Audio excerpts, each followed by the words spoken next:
She found her husband of 43 years sobbing in their garage at 3 in the morning, and when he finally looked up with those hollow eyes, he whispered the 5 words that would destroy everything they'd built. They took it all from us. Before we dive into the story, make sure to smash subscribe because tomorrow we have an extra special story for you that will blow your mind. The frost clung to the windows of the small ranch house on Maple Street like tiny crystal fingers, each one catching the pale light of a winter moon that hung low over the Montana sky. Inside, the clock on the mantel ticked past 3 in the morning, its steady rhythm the only sound in a house that had once been filled with laughter. Lesson plans spread across the kitchen table and the warm smell of coffee brewing before dawn. Margaret Lawson, 67 years old with silver hair she'd stopped dyeing 2 years ago and hands that still bore the faint chalk dust stains of 39 years teaching elementary school, woke to an empty bed. The sheets beside her were cold. Robert had been gone for a while. She pulled on her robe, the blue one their daughter Emily had given her 3 Christmases ago, and padded down the hallway in bare feet. The hardwood floor was cold beneath her toes, but she barely noticed. Something felt wrong. In 43 years of marriage, she'd learned to read the silence of their home like sheet music, and tonight the silence sang of trouble. The light was on in the garage. Margaret pushed open the door slowly, and what she saw stopped her heart mid-beat. Robert sat on the concrete floor, his back against the workbench where he'd spent countless Saturdays building birdhouses and fixing broken toys for their grandchildren. His laptop glowed in front of him, casting blue light across his face, and he was crying. Not the quiet, dignified tears she'd seen at his mother's funeral, or when their son Thomas graduated from college. These were the raw, desperate sobs of a man whose world had just collapsed. "Robert," her voice came out smaller than she intended. He looked up at her, and in his eyes she saw something that terrified her more than any illness or accident could have. She saw defeat. She saw shame. She saw the end of something.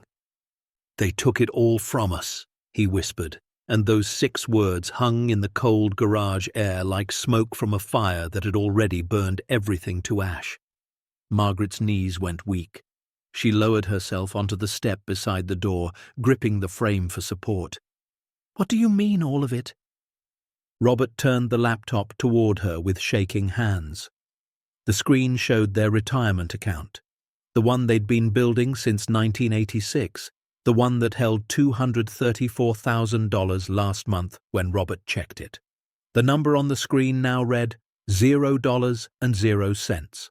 For a long moment, neither of them spoke. The heater kicked on somewhere in the house, a familiar rattle they'd been meaning to fix for years. Outside, a dog barked in the distance. The world kept turning, kept breathing, kept existing, but inside that garage, time had stopped. "How?" Margaret finally managed. Robert's hands trembled as he scrolled through the account history. "Lawrence. It was all Lawrence. I got an email tonight from the bank. Said there'd been unusual activity. When I logged in, everything was gone, transferred out over the past 3 weeks in small chunks. I thought maybe it was a mistake, maybe identity theft, so I called the emergency number." He paused, swallowing hard. "The representative said law enforcement flagged his firm 2 days ago. He's been running a Ponzi scheme for years." Margaret felt the room tilt. Lawrence Garrett, the financial advisor who'd sat in their living room every quarter for 28 years, going over statements and retirement projections. Lawrence, who'd attended Emily's wedding and brought a crystal vase that still sat on their dining room shelf.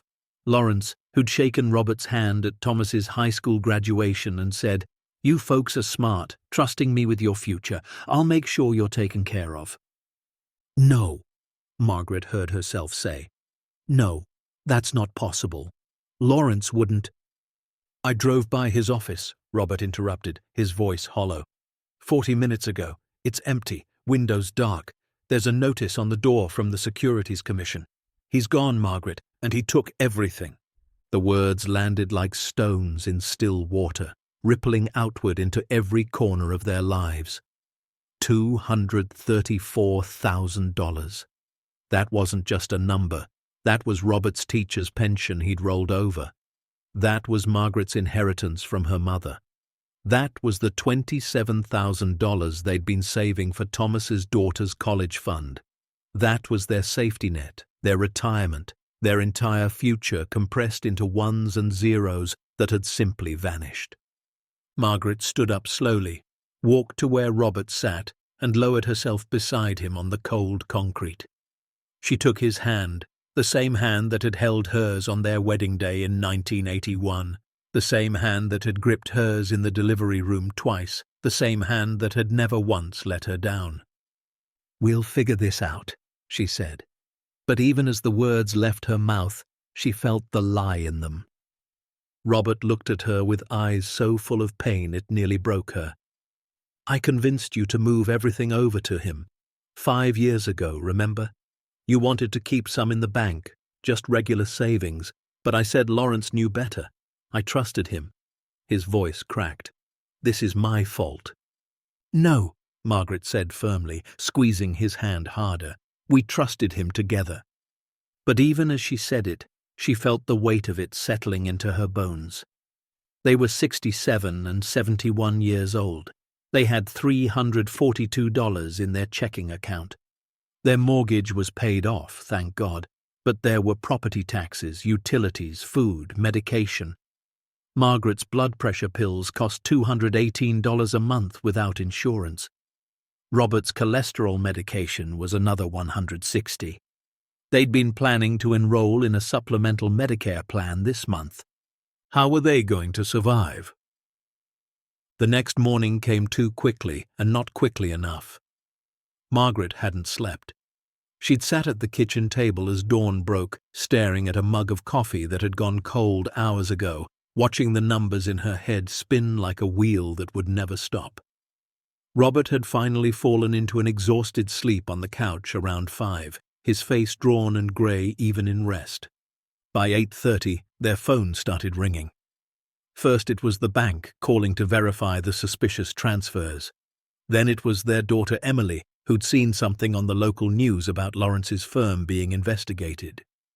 By noon, 3 of Robert's former students had called, their voices careful and pitying, asking if he and Margaret were okay, if they'd been affected. The humiliation tasted like copper in Margaret's mouth. She'd spent her entire adult life teaching second graders to read, to write, to believe that hard work and honesty would carry them through life. She'd taught them about saving money, about making good choices, about trusting the right people. And now, at 67 years old, she was the fool who'd lost everything to a con man she'd welcomed into her home. By the 3rd day, the full scope of the disaster had become clear. Lawrence Garrett had disappeared. His wife claimed she knew nothing, said he'd told her he was going on a business trip and never came back. The police investigation revealed he'd been operating a classic Ponzi scheme for at least 15 years, using new investors' money to pay returns to existing clients. 47 families had been affected.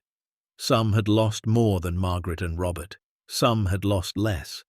But they'd all lost something they couldn't get back: trust, security, peace of mind.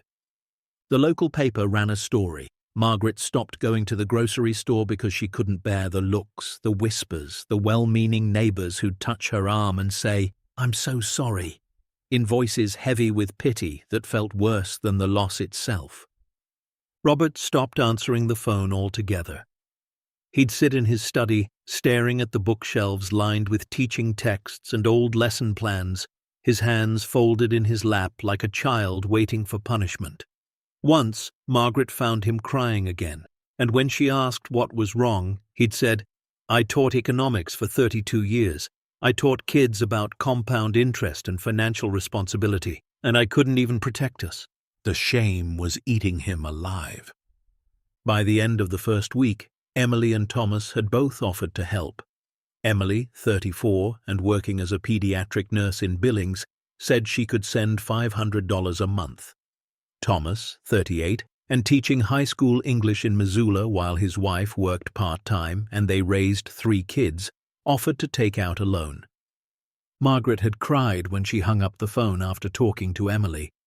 Her children were struggling themselves, stretched thin between mortgages and student loans and the cost of raising kids in a world that seemed to get more expensive every year.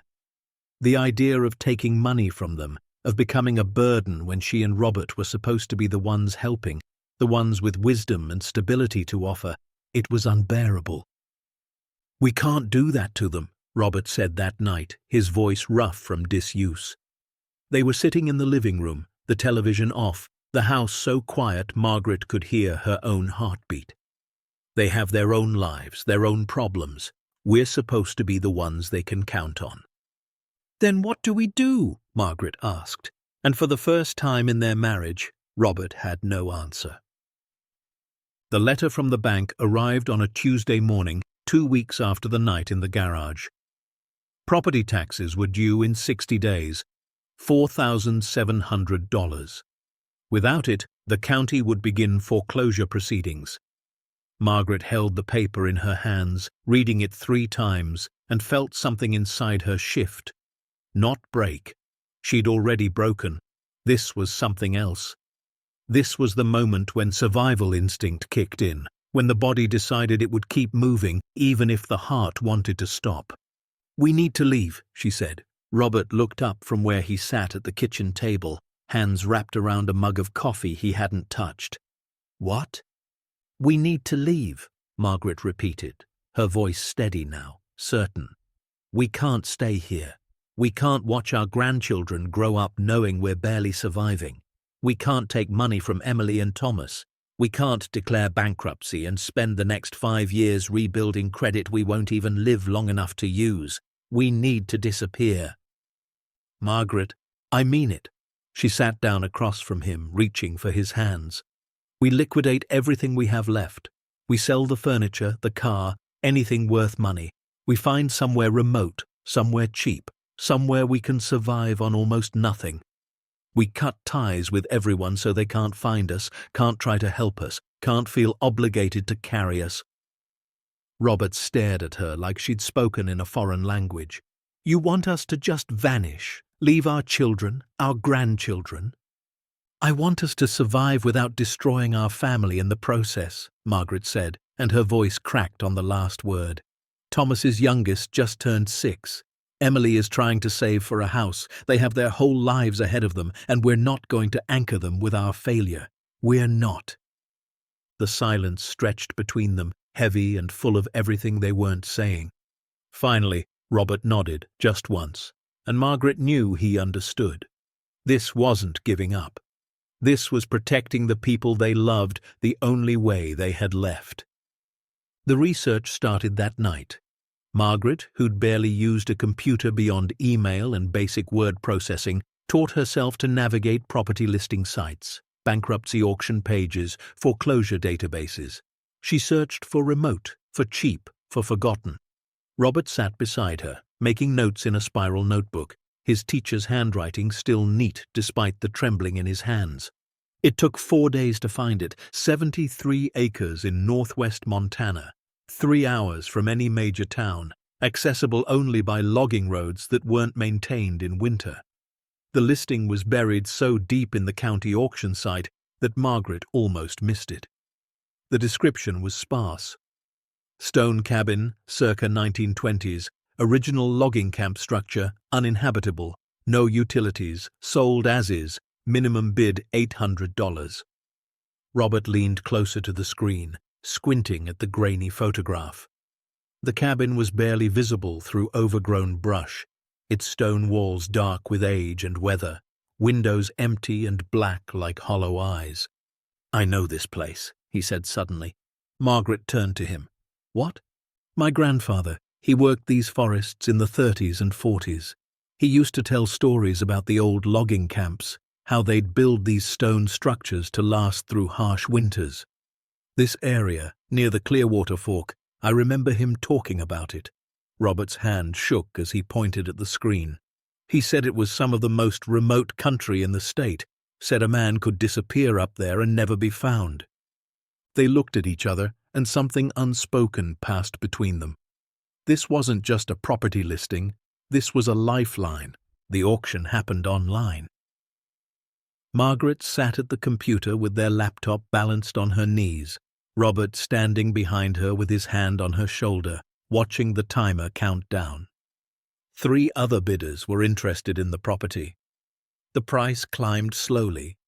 $800, $950, $1,100. Margaret's finger hovered over the bid button.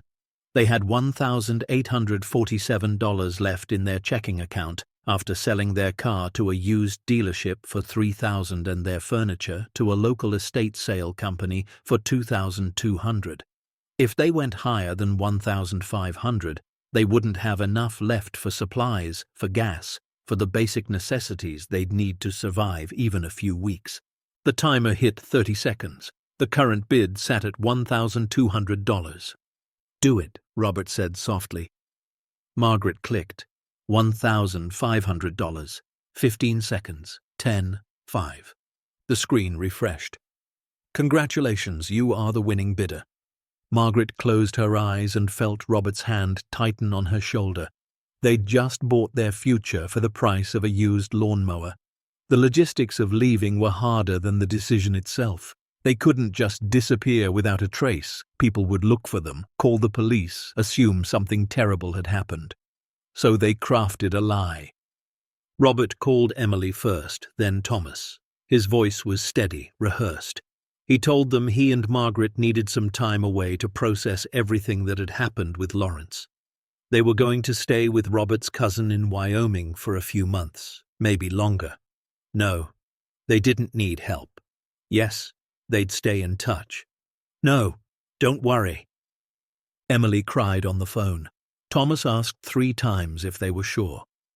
Margaret stood in the hallway, listening to Robert lie to their children, and felt something inside her wither and die. They left on a Saturday morning in late March, before dawn broke over the mountains. Everything they owned fit into a 1998 Ford Ranger pickup they'd bought for $900 from a farmer outside of town. Sleeping bags, basic tools, canned goods, water jugs, first aid supplies, and a small box of photographs Margaret couldn't bear to leave behind. The house stood dark behind them as they pulled out of the driveway for the last time. 42 years of memories locked inside those walls. The kitchen where they'd taught their kids to bake cookies. The living room where they'd opened Christmas presents every year. The bedroom where they'd held each other through grief and joy and everything in between. Margaret didn't look back. If she did, she knew she'd never be able to leave. The drive took longer than expected. The paved roads gave way to gravel, then to dirt, then to barely visible tracks through dense forest. Robert drove in silence, his jaw set, hands gripping the wheel so tight his knuckles were white. Margaret navigated using a paper map they'd bought at a gas station, following coordinates she'd written down from the property listing. 3 hours became 4. 4 became 5. The sun climbed higher, filtering through pine branches that grew thicker with every mile. They passed abandoned logging equipment, rusted and reclaimed by moss. They crossed a stream on a bridge that looked like it might collapse under the truck's weight, but somehow held. And then, just as Margaret was beginning to think they'd never find it, that maybe the whole thing had been a mistake, that they should turn around and face whatever consequences waited for them back home, Robert stopped the truck. "There," he said, pointing. Through a break in the trees, maybe 200 feet off what passed for a road, stood the cabin. It was bigger than Margaret had expected from the photograph, maybe 20 feet by 30 feet, its stone walls still solid despite decades of neglect. The roof sagged in the middle. The windows were empty frames. Vines and brush had grown up around the foundation, like the forest was slowly swallowing it whole. But it was standing. It was real. It was theirs. Robert killed the engine, and in the sudden silence they could hear the forest breathing around them. Wind through pines, a creek running somewhere nearby, birds calling to each other in the canopy above. No cars, no sirens, no neighbors, No pitying looks or whispered gossip. No one. Margaret opened her door and stepped out onto ground that felt like it belonged to another world. The air smelled of pine sap and earth and something ancient. Her feet crunched on pine needles and moss as she walked toward the cabin, Robert following close behind. The front door hung crooked on its hinges, swollen with moisture and time. Robert put his shoulder into it, and with a groan of protest, it scraped open. Inside was darkness and the musty smell of abandonment. Margaret pulled out the flashlight they'd packed and clicked it on. The beam swept across a single large room. Stone fireplace dominated one wall, its chimney still intact. Wooden floor was warped but mostly solid. Empty shelves lined the walls. A few pieces of broken furniture sat scattered like forgotten bones. But the ceiling, despite its sag, wasn't actively leaking. The stone walls showed no major cracks. "It's livable," Robert said, and Margaret heard the question in his statement. "It has to be," she replied. They spent the rest of the daylight hours unloading the truck and assessing their new home. Robert checked the well they'd been told existed. 50 feet from the cabin, hand pump rusted but functional. Water that ran clear and cold when he finally got it working. Margaret swept out decades of dirt and debris, her back aching, her hands already forming blisters. By the time the sun started setting, casting long shadows through the trees, they'd managed to clear enough space to roll out their sleeping bags in front of the fireplace. Robert had gathered wood from the forest floor and coaxed a small fire to life. The light flickered across the stone walls, making them look almost warm. They sat side by side on the floor, shoulders touching, staring into the flames. They hadn't eaten since breakfast, but neither felt hungry. They were too tired, too overwhelmed, too aware of the magnitude of what they'd just done.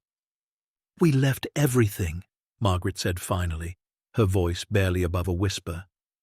"Our home, our children, our life." "I know," Robert replied. "We're 71 and 67 years old, living in an abandoned cabin in the middle of nowhere because we trusted the wrong person." "I know." Margaret felt tears burning behind her eyes, but she was too exhausted to cry. "What if we can't do this? What if we can't survive out here?" Robert turned to look at her, and in the firelight she saw the man she'd fallen in love with 50 years ago. Tired now, grey now, broken in ways that might never fully heal, but still here, still fighting. "Then we'll figure it out together," he said, taking her hand in his. "Same way we figured out everything else for 43 years. Margaret leaned her head against his shoulder, feeling the steady rise and fall of his breathing. Outside, the forest sang its evening song. Inside, the fire crackled and popped. And for the first time since that terrible night in the garage, Margaret felt something that wasn't despair. It wasn't hope, not yet. But it was survival. It was the stubborn human refusal to lie down and quit. It was the knowledge that tomorrow they would wake up and they would keep going, because that's what people do when they have no other choice. "I love you," she whispered into the darkness. "I love you too," Robert replied, his arm tightening around her, and in that moment, in an abandoned cabin in the Montana wilderness, surrounded by the ruins of their old life and the uncertain promise of whatever came next, they held each other and tried to believe that somehow, some way, they would survive this. 3 months had passed since Margaret and Robert drove up that overgrown logging road and claimed the stone cabin as their refuge. 3 months that felt like both a lifetime and no time at all. Autumn had arrived early in the mountains, painting the aspens gold and orange, turning the morning air sharp enough to sting the lungs. Margaret stood at the hand pump, working the rusted handle up and down with arms that had grown stronger than she'd ever imagined possible at 67. The water came in spurts and gushes, splashing into the dented metal bucket at her feet. Her hands were calloused now, rough and cracked in places where blisters had formed and healed over. The soft hands of a schoolteacher were gone, replaced by the weathered grip of someone who'd learned to survive with nothing but determination and stubbornness. She carried the bucket back to the cabin, her breath clouding in the October morning chill. Inside, Robert was tending the fire, feeding it small pieces of the cedar he'd been splitting since dawn. He'd lost maybe 30 pounds since they arrived. His face was gaunt, cheekbones sharp beneath the grey beard he'd stopped trimming weeks ago. He looked like someone from another century, a homesteader or a mountain man, not a retired high school economics teacher who used to wear sweater vests and grade papers in a comfortable office. But his eyes, when he looked up at Margaret, still held the same warmth they always had. "Breakfast is almost ready," he said, gesturing to the small pot hanging over the fire. Breakfast was oatmeal again. They'd bought a 25-pound bag at a bulk store before they left civilization, and they'd been rationing it carefully.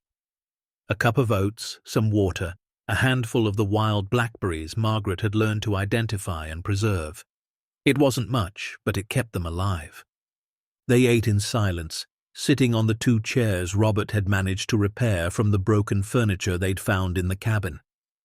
The quiet between them had changed over the past 3 months. At first, it had been heavy with grief and shock, with unspoken recriminations and shared shame, but gradually it had transformed into something else. A companionable silence. The kind of quiet that comes when 2 people have nothing left to prove to each other, nothing left to hide. After breakfast, they fell into the routine that had become their lives. Margaret tended the small garden she'd managed to coax from the rocky soil behind the cabin, late-season vegetables struggling to grow before the first hard frost. Tomatoes that would never ripen now. Stunted carrots. A few potato plants that had somehow survived her inexperienced attempts at farming. Robert worked on the cabin itself, patching the roof with scrap metal they'd found in an old collapsed shed a quarter-mile into the forest, sealing gaps in the stone walls with a mixture of mud and moss, building shelves from fallen branches. Every day was a battle against entropy, against the cold that was coming, against the reality that winter in the Montana wilderness could kill them if they weren't prepared. They didn't talk much during the day. There wasn't energy for conversation, and besides, what was there to say? They both knew the score. They were playing a game they'd already lost, just trying to survive long enough to figure out what came next. But at night, after the fire was banked and they lay wrapped in their sleeping bags on the wooden floor Robert had managed to level and smooth, sometimes Margaret would break the silence.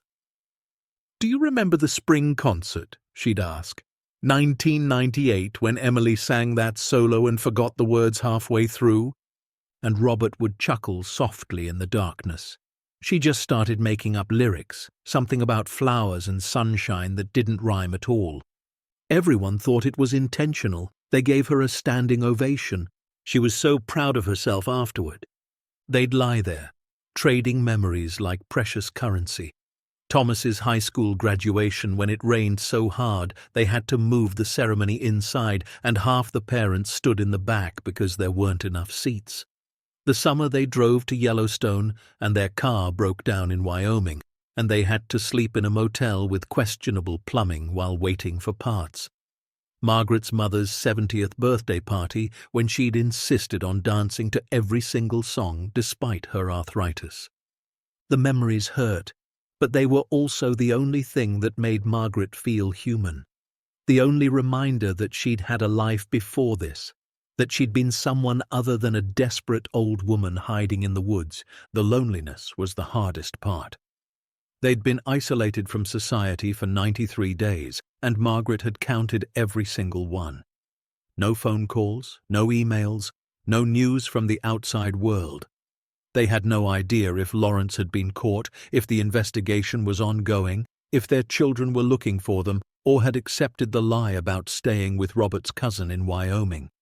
Margaret had thought about breaking down, about hiking to the nearest town, wherever that was, and calling Emily just to hear her voice. But every time she considered it, she imagined the conversation. Imagined having to explain where they really were, what they'd done, why they'd lied.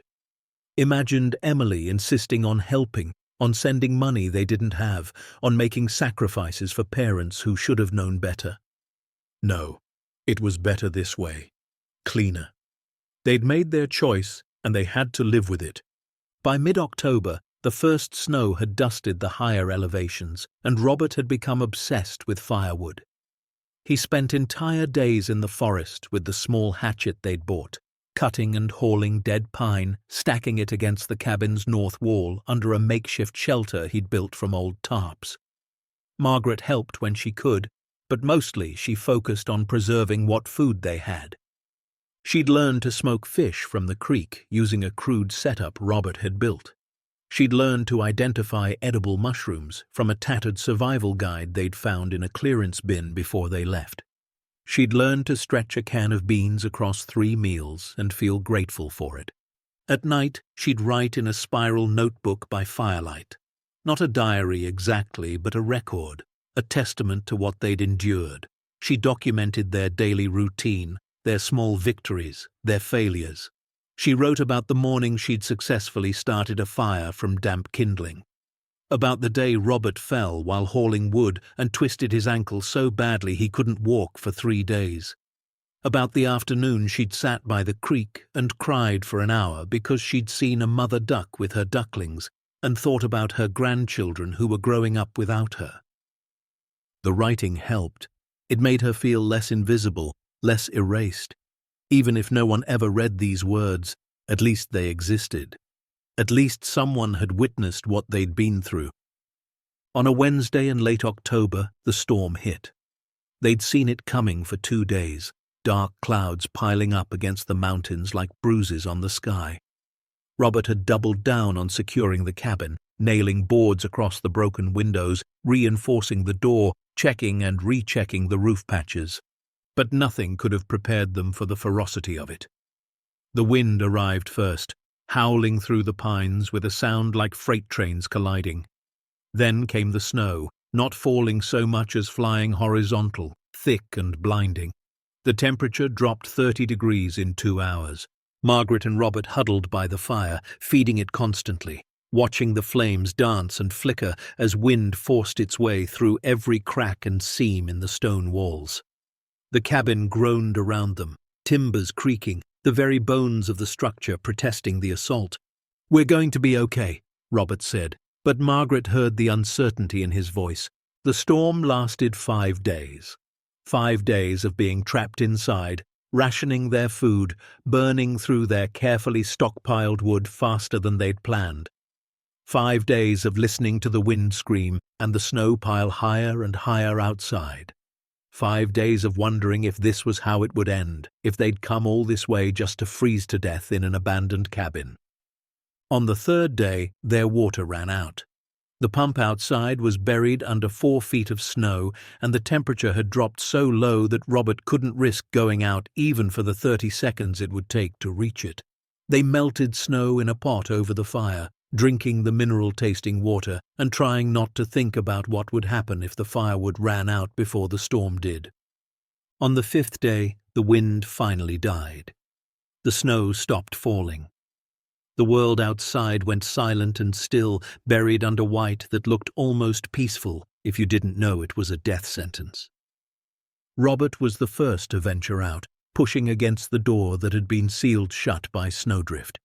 He managed to force it open enough to squeeze through, and Margaret heard him moving around outside, the crunch of his boots on the packed snow, his sharp intake of breath at the cold. When he came back inside, his face was grey beneath his beard. "We're snowed in, completely. Drifts are 5-6 feet in places. I can barely see the pump." Margaret felt something cold settle in her stomach that had nothing to do with the temperature. "Can we dig out?" "Eventually." "But Margaret, we used almost half our wood supply in 5 days. If we get another storm like that—" He didn't finish the sentence. He didn't need to.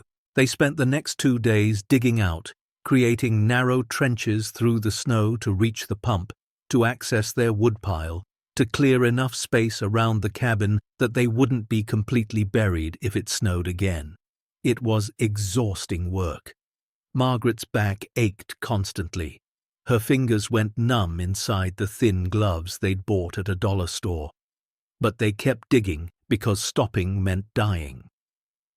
On the second evening after the storm, after a dinner of rice and canned green beans that tasted like nothing, Robert was pacing the cabin.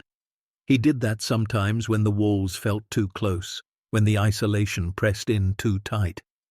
He'd walk from one end of their single room to the other, hands clasped behind his back, lost in thought. Margaret was sitting by the fire, mending a tear in one of their sleeping bags with thread and needle from their meager supplies. She watched him pace, saw the tension in his shoulders, the way his jaw clenched and released. "Robert," she said softly, "you're going to wear a hole in the floor." He stopped mid-stride, and that's when they heard it. A sound like cracking wood, sharp and sudden. Robert looked down. The floorboards beneath his feet shifted, sagged. "Robert, move!" But before Margaret could finish the warning, the floor gave way. Not the whole thing, just a section maybe 3 feet square in the eastern corner of the cabin. Robert stumbled backward as weathered boards splintered and fell, crashing into darkness below. For a moment, they both just stared at the hole in shocked silence. Then Robert grabbed their flashlight and approached carefully, testing each board before putting his weight on it. Margaret joined him, and together they knelt at the edge of the broken section and looked down. The flashlight beam revealed not a crawl space, but something else entirely. Stone steps, carved into bedrock, descending into blackness. "What the hell?" Robert whispered. Margaret's heart was pounding. "There's something under the cabin, a cellar or—" "This wasn't in any of the property listings," Robert said, his voice strange. There was no mention of a basement. They looked at each other in the flickering firelight, and Margaret saw her own thoughts reflected in her husband's eyes. Curiosity, fear, and something else. Hope, maybe, or just the desperate need for this to mean something, for there to be some reason they'd ended up here. "We have to go down," Margaret said. Robert nodded slowly. "At first light, we need to see what we're dealing with." But neither of them slept that night. They lay in their sleeping bags, staring at the dark hole in the floor, listening to the cabin settle and creak, wondering what lay beneath the place they'd been calling home. Dawn came slowly, grey light filtering through the covered windows. Robert was already up, feeding the fire, when Margaret opened her eyes. They ate a quick breakfast of oatmeal neither of them tasted, then gathered their supplies, flashlight, matches, the small crowbar they'd been using for repairs. Robert went first, testing each stone step carefully before committing his weight. The stairs were narrow, carved directly into the bedrock with precision that spoke of skill and time. Someone had spent weeks, maybe months, creating this passage. The walls were smooth stone, cold to the touch, descending at a steep angle. Margaret followed close behind, one hand on the wall for balance, counting steps. 10, 15, 20. The air grew colder as they descended, carrying a smell that was different from the cabin above. Drier, older, like a cave that had been sealed for decades. At the bottom, Robert's flashlight beam swept across a space that made them both stop and stare. It was a cellar, but not the root cellar Margaret had imagined. This was a chamber, roughly 12 feet by 12 feet, with walls that had been carved and smoothed with obvious care. Wooden shelves lined the perimeter, and on those shelves sat rows of old mason jars, their contents dark and unidentifiable. "Someone lived here," Margaret breathed, "or used this as storage." Robert moved deeper into the space, his flashlight catching on details. The ceiling was arched stone, high enough that he could stand upright. The floor was packed dirt, but level, deliberately so. In one corner sat a wooden crate, its lid half rotted. In another, a stack of what looked like old blankets, now stiff with age and mildew. But what drew Margaret's attention was the back wall. Or rather, what was in the back wall. A door. It was made of iron, heavy and industrial-looking, completely out of place in this hand-carved cellar. and it was locked with a mechanism that looked far more modern than anything else in the space. "Robert," Margaret said, her voice barely above a whisper. "Look." He turned, and his flashlight beam caught on the door. They approached it slowly, almost reverently. The iron was cold under Margaret's fingertips, rough with age but solid. The lock was a circular mechanism with what looked like a combination dial, the kind you'd see on a safe. "This doesn't make sense," Robert said. "The cabin is from the 1920s. This door, this lock, they're newer, maybe 1970s or 80s. Why would someone install a locked door in a hidden cellar?" Margaret wondered aloud. "To protect something," Robert replied, running his hand along the door frame. "Something valuable, something they didn't want found." They stood there in the dim light, staring at the door, feeling the weight of mystery pressing in around them. This changed everything. The cabin wasn't just an abandoned logging camp. It had been someone's hiding place, someone's secret. Margaret's practical side kicked in. "We need to search the cabin. If someone installed this door, they might have left something behind. Papers, documents, something that explains what this is." They spent the rest of that day tearing the cabin apart. Not destructively, but thoroughly. They checked every shelf, every crack in the stone walls, every loose board in the remaining floor. They pulled out the broken furniture and examined it piece by piece. It was Robert who found the first clue, tucked into a gap in the stone chimney. A small metal box, rusted shut. He pried it open with the crowbar to find a stack of photographs, surprisingly well preserved in their sealed container. The photos showed a man, maybe in his 50s, with a stern face and thick glasses. He stood in front of the cabin in various shots, sometimes holding tools, sometimes just staring at the camera with an expression that was hard to read. In the background of one photo, Margaret could make out what looked like mining equipment. 1976, Robert said, pointing to a date stamp on the back of one picture. "And there's a name, Walter. Walter something. The last name is smudged." "Walter?" Margaret repeated, testing the name. So this was his place. Over the next 3 days, they found more pieces of the puzzle. A journal tucked between the floorboards near the fireplace, its pages brittle with age. The entries were sparse, written in the same stern hand as the name on the photos. Most were mundane: weather observations, notes about repairs, records of supplies. But one entry, dated October 12, 1978, made Margaret's breath catch. "Collection is complete," it read. 32 years of careful work, secured in the vault. God forgive me for what I've done, but they would have stolen from innocent people. This is justice, even if the law would call it theft." Margaret read the passage aloud to Robert, who sat across from her at their makeshift table. Collection? Vault? What was he talking about? "I don't know," Robert said slowly, "but whatever it is, it's behind that door." They found more over the following week. A letter addressed to someone named Joseph, never sent, talking about the company's fraud and accounting for my actions. A map of the area with several locations marked with X's. A metallurgical report from 1977 that meant nothing to either of them but seemed important to Walter. Piece by piece, a story emerged.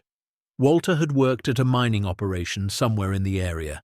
He'd discovered some kind of fraud or theft, and he'd taken something, spent 3 decades hiding it in this cabin, securing it behind a locked door in a secret cellar. Why didn't he ever use whatever he took? Margaret wondered one evening as they sat by the fire, surrounded by the papers and photographs they'd collected. If it was valuable, why hide it here and die without ever— Maybe he planned to, Robert interrupted. Maybe he was going to expose the fraud, return whatever he took, make it right. But something happened. He died before he could. Margaret looked at the photograph of Walter, at his stern face and sad eyes, and felt a strange kinship with him. Another person who'd been wronged by the system, who'd tried to protect something, who'd ended up alone in this cabin with secrets weighing on him. Robert became obsessed with the lock. He spent hours each day in the cellar, examining it, testing it, trying to understand its mechanism. He'd been a good student once, had taken engineering classes before he switched to economics. He understood how things worked, how they fit together. Margaret would bring him food and water, and sometimes she'd sit with him in the cold cellar, watching him work by flashlight, his fingers tracing the grooves in the combination dial, his mind working through possibilities. "It's a 3-digit combination," he explained one afternoon, "but it's not a standard safe lock. It's custom, probably built by Walter himself. See these modifications? He added extra pins here, reinforced the mechanism here. He didn't want anyone opening this." "Except maybe us," Margaret said softly. Robert looked up at her. "What do you mean?" "Think about it. We bought this property. We found this cellar. Maybe Walter left it like this because he knew someday someone would come. Someone who needed whatever he hid. Someone who'd appreciate it. It was a romantic notion, probably foolish. But in that moment, in the cold darkness beneath a cabin in the middle of nowhere, it felt true. It felt like maybe their lives had led them here for a reason. What happens next will turn this night upside down, reveal a truth nobody expected, and remind us why sometimes the quietest voices carry the most power. Stay tuned to see what happens next. If you're enjoying the story, please like, share, and subscribe for more. November arrived with bitter cold that made October seem mild. Margaret and Robert were burning through firewood faster than Robert could cut it. They'd started rationing food more severely, one small meal a day, trying to make their supplies last until spring when maybe, somehow, they could figure out what to do next. But the mystery of the door kept them going. It gave them purpose beyond simple survival. Every evening, after the day's work was done, Robert would descend into the cellar and work on the lock. He'd fill notebooks with calculations, diagrams, theories about the combination. Margaret started reading Walter's journal more carefully, looking for clues. She found patterns in his entries, numbers that repeated, dates that seemed significant. She'd bring her findings to Robert, and together they'd test new combinations, trying to think like Walter, to understand what numbers would have mattered to him. It became their ritual, their hope, their obsession. The outside world had forgotten them. Their old life was gone, but underneath their cabin was a secret, and unlocking it felt like unlocking their future. On a Tuesday evening in late November, as the first heavy snow of the season began to fall outside, Robert was in the cellar working by the light of their failing flashlight. They were down to one set of batteries, rationing those too, but he'd begged Margaret for just one more hour. She sat at the top of the stone steps, wrapped in a blanket, listening to him mutter to himself as he worked the dial. She'd heard it 100 times now, the click of the mechanism. Robert's frustrated sigh, the sound of him trying again. But this time something different happened. A series of clicks, faster than before, then a deep, heavy sound like tumblers falling into place, then silence. "Margaret!" Robert's voice came from below, shaking. "Margaret, come down here!" She grabbed their second flashlight, the one with dying batteries, and descended quickly. Robert stood in front of the iron door, his hand on the handle, his face pale in the dim light. "I think I got it," he whispered. 3278. It was right there in his journal the whole time. March 27th, 1978, the day he wrote about completing his collection. Margaret reached out and took his other hand. They stood there together, staring at the door that had consumed their thoughts for weeks. Behind it was either nothing or everything, either disappointment or salvation, either an empty room or the answer to why they'd ended up here, in this place, at this moment in their lives. "Together?" Margaret asked. "Together," Robert confirmed. They pulled the handle together. The door swung open with a hiss of air that had been sealed for decades, releasing the scent of metal and stone and something else Margaret couldn't identify. Cool air rushed out like breath from a tomb. Robert raised his flashlight, and the beam swept across the space beyond the door. What it revealed made them both freeze, made Margaret's heart stop. made Robert drop the flashlight, which clattered on the stone floor and rolled, its beam spinning wildly. Because the chamber behind the door wasn't empty. It was filled, wall to wall, floor to ceiling, with metal containers, dozens of them, hundreds of them, all neatly stacked, all carefully preserved, all waiting in the darkness for someone to find them. And in that moment, standing at the threshold of Walter's secret, Margaret and Robert realized that their story wasn't over. It was just beginning. Robert scrambled to retrieve the flashlight, his hands shaking so badly he nearly dropped it again. Margaret couldn't move, couldn't breathe, couldn't process what her eyes were seeing in the spinning light. The chamber was maybe 15 feet deep and 10 feet wide, carved from solid rock with the same precision as the cellar above. But where the cellar had been empty save for a few rotting supplies, this space was packed with containers. Metal boxes, each roughly 2 feet by 2 feet by 1 foot, stacked in careful rows from floor to ceiling along both side walls. They were industrial-looking, made of some kind of heavy-gauge steel, each one sealed with a metal clasp. Robert's flashlight beam steadied, and in that light Margaret counted. 12 across, 8 high, both walls, nearly 200 containers, all identical, all waiting. "What is this?" Margaret heard herself whisper, but her voice sounded like it was coming from very far away. Robert stepped into the chamber, moving like a man in a dream. He approached the nearest stack, running his hand along the top container. There was writing stenciled on the side in white paint. Sample Batch 47, March 1976, authorized by W. Morrison. Walter Morrison, Robert said. That must be his full name. Margaret forced herself to move, to enter the chamber, to stand beside her husband in this impossible space. "Robert, what are these?" He didn't answer. Instead, he worked the clasp on the container he'd been touching. It was stiff with age, but not rusted. Walter had maintained these, kept them sealed and protected. The clasp finally gave with a metallic click that echoed in the stone chamber. Robert lifted the lid. For a moment, neither of them could speak. The flashlight beam caught on what was inside and reflected back like a small sun, golden and impossible and real. Gold bars. 8 of them, each maybe 10 inches long and 3 inches wide, stacked neatly in 2 rows. Each bar was stamped with text Margaret could barely read. Clearwater Mining Corporation, 99.9% pure, 1975. Margaret's knees gave out. She sat down hard on the stone floor, her hand pressed to her mouth, a sound somewhere between a laugh and a sob escaping from her throat. Robert was frozen, staring at the open container like it might disappear if he blinked. Then, moving mechanically, he reached for the next container. Opened it. More gold bars. 10 this time. He opened a third container. This one held something different. Silver bars, smaller but more numerous, stamped with the same mining company name and various dates from the mid-1970s. "Margaret," Robert's voice cracked.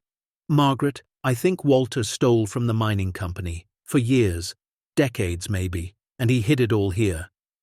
Margaret couldn't respond. Her mind was spinning too fast, trying to calculate, trying to understand. 8 gold bars per container, nearly 200 containers. Even if only half were gold, even if the rest were empty or filled with something worthless, the sheer weight of precious metal in this room had to be worth. She couldn't even finish the thought. It was too big, too impossible. Robert opened container after container now, working with frantic energy. Gold, silver. Another box full of platinum bars Margaret had only ever seen in photographs. A container filled with small sealed bags of what looked like rhodium or palladium, rare earth elements worth more per ounce than gold. "Stop," Margaret finally managed, her voice hoarse. "Robert, stop. We need to think. We need to—" But Robert wasn't listening. He'd moved to the back of the chamber where a small wooden desk sat, the kind with a roll top that sealed shut. He fumbled with the latch and pulled it open. Inside was a leather-bound ledger, its pages yellowed but intact, and beside it a stack of papers held together with a rubber band that disintegrated when Robert touched it. He brought the ledger to where Margaret sat on the floor and lowered himself beside her. His hands were trembling as he opened it to the first page. "Collection log," he read aloud. "Walter James Morrison, metallurgist, Clearwater Mining Corporation, 1946 through 1978. The entries were meticulous. Date, container number, contents, weight, estimated value, page after page after page of careful record-keeping. Margaret and Robert read in stunned silence as Walter's story unfolded in neat columns of numbers and terse notes. It had started small, November 1946. Recovered 3 ounces gold from damaged sample container, scheduled for disposal, secured. March 1947. Ore testing waste contained recoverable silver, approximately 12 ounces. Company policy dictates disposal, secured instead. The entries continued, spanning years. Walter hadn't been stealing large amounts. He'd been collecting what the mining company considered waste, damaged samples, testing byproducts. Small amounts that added up over time. But somewhere around 1968, the entries changed. The amounts got larger. The notes more cryptic. June 1968. Discovered accounting discrepancy in ore reports. Assay results don't match tonnage claimed. Someone is lying about reserves. August 1968. Confirmed. Company is reporting triple the actual gold content to shareholders. When the mine plays out, investors will be left with nothing. This is fraud. January 1969. Began systematic recovery of actual valuable ore from samples before fraudulent reports can be filed. If the company won't be honest, I'll preserve what's real for the people they're stealing from. Margaret looked up at Robert, her eyes wide. He knew. Walter knew they were running a scam, and he started taking the real ore to protect it. Robert flipped through more pages. The entries became more detailed, more defiant. Walter documented everything: the company's false reports, the names of executives involved in the fraud, the estimated losses to investors when the truth came out. And he'd kept stealing, not randomly, but systematically. He'd take samples before they could be assayed and reported falsely. He'd recover metals from waste that should have been secured. He'd accumulated, container by container, year by year, a fortune in precious metals that represented the actual value the company was lying about. This went on for 32 years, Robert said, his voice filled with awe and horror. From 1946 to 1978. He built this entire collection while working for them. They found more documents in the desk. Letters Walter had drafted but never sent to the Securities and Exchange Commission. Detailed reports of the company's fraud. A plan carefully outlined for how he would expose everything and return the recovered metals to defrauded investors once he had enough evidence to ensure prosecution. And then, clipped to the final page of the ledger, a death certificate. Walter James Morrison. Died February 3, 1979, of a sudden myocardial infarction. Age 67. He'd died before he could execute his plan. Died alone in this cabin with 200 containers of evidence and justice locked behind an iron door. Died, and the cabin was abandoned. The property seized for unpaid taxes, the secret buried for 44 years. Until Margaret and Robert arrived. They sat on the stone floor of that chamber for a long time, maybe hours, reading and rereading Walter's ledger, processing the magnitude of what they'd found. The flashlight batteries were dying, the beam growing dimmer, but neither wanted to leave. Finally, Margaret spoke. "We need to count it, all of it. We need to know exactly what's here." It took them 3 days. 3 days of carrying containers up to the cabin where the light was better, opening each one, weighing the contents on the small postal scale they'd bought months ago for rationing food, cataloguing everything in a new notebook. 187 containers total. 112 contained gold bars, ranging from 6 to 12 bars each. 43 contained silver. 18 held platinum. 9 contained palladium and rhodium.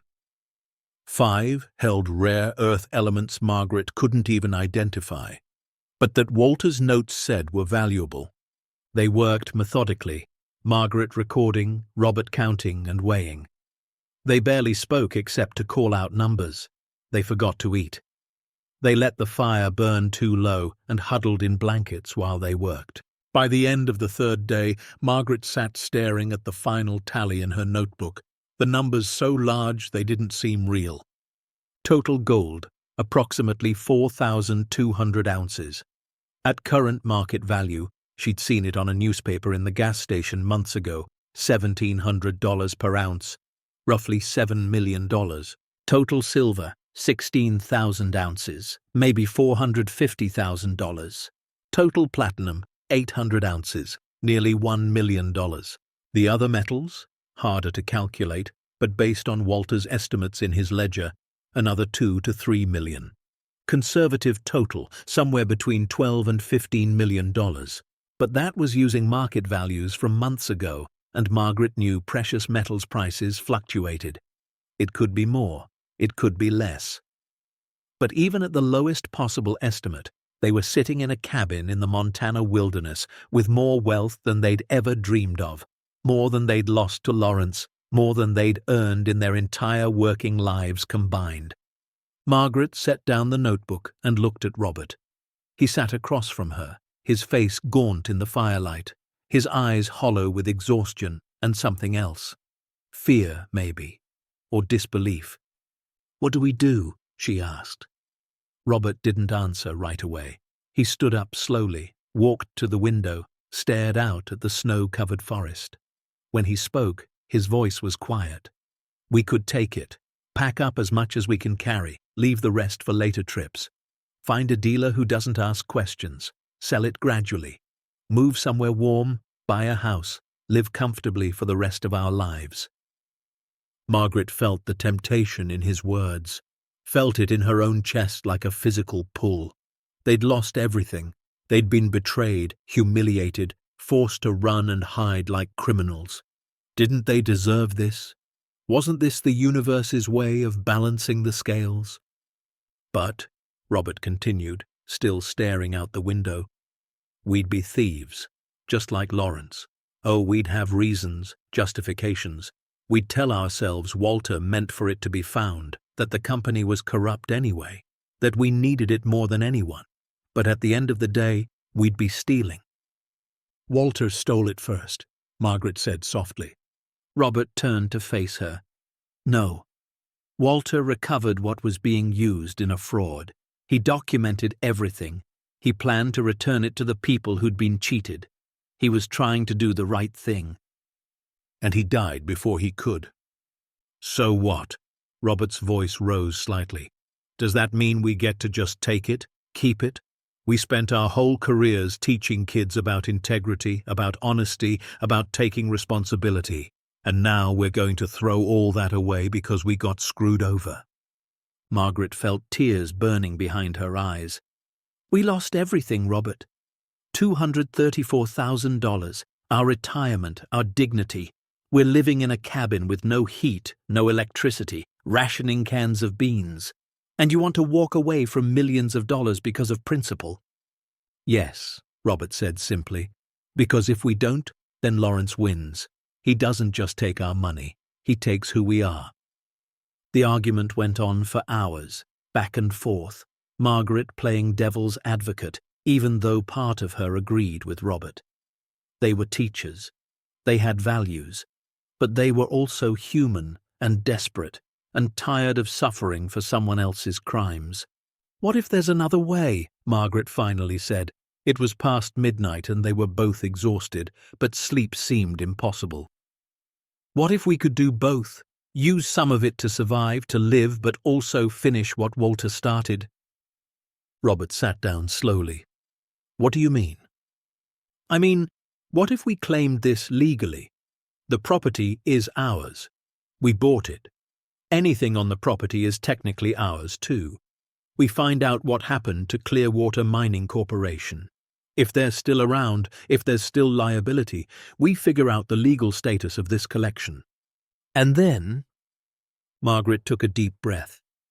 And then we do what Walter planned. We use most of it to compensate people who were defrauded. Not by the mining company necessarily, but by people like Lawrence. We create something good from this, a fund, a trust, something that helps victims of financial fraud. Keep some for ourselves? Robert asked. Enough to live modestly, to help Emily and Thomas, to not be a burden, but not millions, not a fortune, just enough.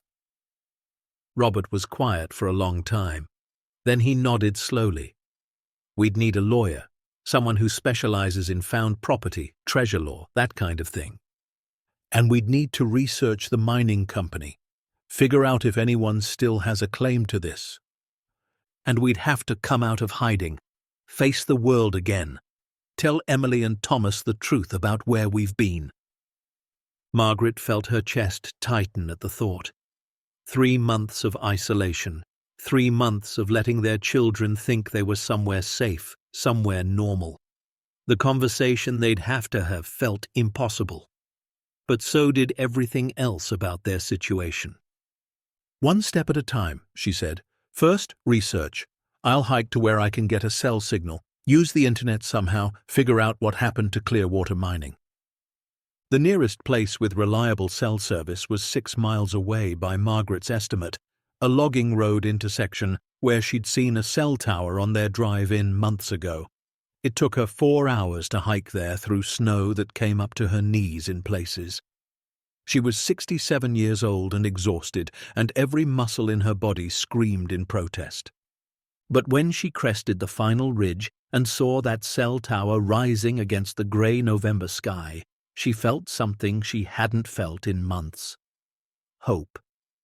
Her phone had been off since they arrived at the cabin, battery preserved for emergencies. She turned it on now and waited for it to connect. When it finally did, messages started flooding in. Voicemails from Emily, texts from Thomas, notices from the bank. But Margaret ignored all of them. She opened her browser and typed, Clearwater Mining Corporation Montana History. The search results loaded slowly, but they loaded. Margaret read, her breath clouding in the cold air, her fingers going numb around her phone. Clearwater Mining Corporation, founded 1923, operated gold and silver mines throughout western Montana, publicly traded from 1965 through 1994. Shut down operations 1992 following collapse of precious metal prices and depletion of reserves, filed for bankruptcy 1994, assets liquidated, no remaining corporate entity. Margaret read it 3 times to make sure she understood. The company was gone, dissolved. There was no one to claim ownership of Walter's collection. She hiked 2 more miles to the nearest town, a place called Bridges Crossing that consisted of a gas station, a diner, and a combination post office/library. The library was barely more than a single room with a donated computer and a part-time librarian who looked surprised to see anyone on a Thursday afternoon. "Can I use the internet?" Margaret asked. The librarian, a woman in her 50s with kind eyes, nodded. "Sure, honey. You okay? You look half frozen." "I'm fine, just need to do some research." Margaret spent 3 hours at that computer, searching legal precedents for found property, reading about treasure trove laws, looking up attorneys who specialized in unusual cases.